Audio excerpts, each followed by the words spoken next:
Le cacao. Un fruit que vous avez sans doute déjà goûté, même sans jamais l'avoir vu dans son état naturel. Sous sa coque épaisse, il cache de précieuses fèves, à l'origine de l'un des plaisirs les plus universels, le chocolat. Dans ce documentaire, nous allons suivre son incroyable voyage. Des forêts luxuriantes d'Afrique de l'Ouest, où des millions de cabosses sont cueillis chaque année. Jusqu'aux ateliers des maîtres chocolatiers en Europe, où naissent les tablettes que nous dégustons. Préparez-vous à découvrir les secrets de transformation de millions de tonnes de cacao, et à comprendre comment un simple fruit devient l'un des produits les plus aimés au monde. Tout commence dans une cabosse, le fruit du cacaoyer. Originaire d'Amazonie, il pousse aujourd'hui surtout en Afrique de l'Ouest. Côte d'Ivoire, Ghana, Nigeria. Ces pays fournissent plus de 70% du cacao mondial. Chaque arbre produit une vingtaine de cabosses par an. À l'intérieur, une pulpe blanche entoure les fèves. De petites graines, mais qui nourrissent une industrie gigantesque. Après la récolte, les fèves ne sont pas encore prêtes à devenir du chocolat.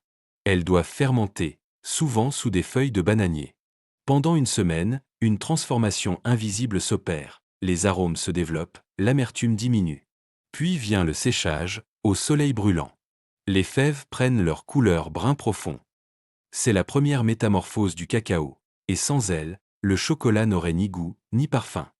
Chaque année, plus de 5 millions de tonnes de fèves quittent les ports africains. Amsterdam est le cœur mondial de ce commerce. De là, les cargaisons sont envoyées vers la Suisse, la Belgique, la France et bien d'autres pays. Un voyage de plusieurs milliers de kilomètres. Pour répondre à la passion universelle du chocolat. Dans les usines, les fèves entrent dans un processus minutieux. D'abord, la torréfaction, qui révèle les arômes. Puis le concassage, la coque est retirée, ne reste que le cœur, le nib.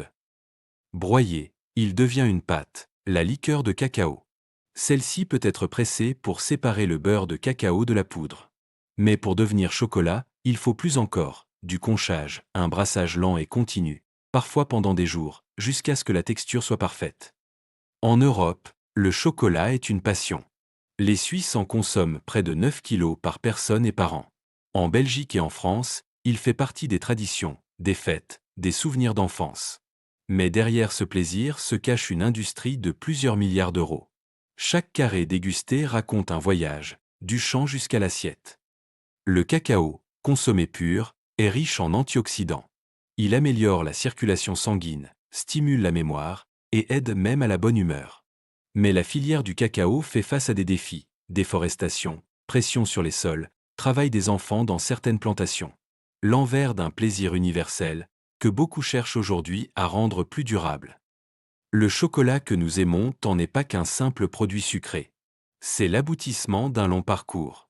Un fruit fragile, cultivé par des millions de familles, transformé par la science et sublimé par les artisans.